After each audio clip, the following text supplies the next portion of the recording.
ஆம்பளைங்க உடனே வந்து இதை எடுத்துட்டு பாத்ரூம் போறாங்க சொல்லுங்க பாப்போம். ஒருவேளை வைஃப்க்கு பாஸ்வேர்ட் தெரிஞ்சு அந்த 5 நிமிட்ஸ்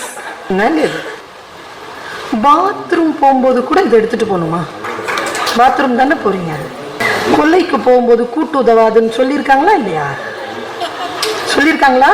கூட யாரையும் கூட்டு போக கூடாதுன்னு சொல்லியிருக்காங்களா? யாராவது ஒருத்தர் நம்ம கூட இருக்கணும். ஆனா யார் ஒருத்தர்னா அவரு நாம தான் பேசணுமே தவிர அதுங்க நம்ம இதமா நம்ம கிட்ட பேசுமே தவிர நம்மளை எதிர்த்து ஒன்னும் பேசிடாத ஒரு ஆளை பாத்ரூம்குள்ள கூட்டு போய் உட்காரு. முதல்ல நம்ம அம்மா அப்பா என்ன செய்வாங்க, நான் வந்தோட நம்முடைய பைய செக் பண்ணுவாங்களா? என் அண்ணன் பைய செக் பண்ணுவாங்க, கொட்டி செக் பண்ணுவாங்க உள்ள ஏதாவது இருக்கான்னு. இன்னைக்கு நான் கொட்டி செக் பண்ணனா என் பையன் ஏதாவது இருக்கான்னு இதை தான் கொட்டி செக் பண்ணணும். ஏன்னா எல்லாம் இதுக்குள்ளதான் வச்சிருக்காங்க.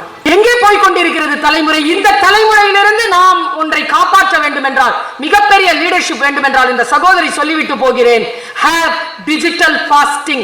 ஒரு பொழுது இருக்கிறீங்கல்ல 40 நாள், ஒவ்வொரு நாளிற்கும் தூங்குவதற்கு முன்னால் 3 மணி நேரம் நான் விரதம் இருப்பேன். அந்த நேரத்தில் நானாக முயற்சி செய்து எந்த ஆப்பையும் பார்க்க மாட்டேன்.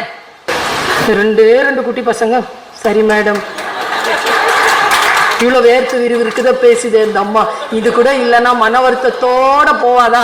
சரி சரி, நான் உனக்கு கொடுக்குற வாக்கு, நான் டிஜிட்டல் ஃபாஸ்டிங்ல இருக்கிறேன்னு சொல்லுது.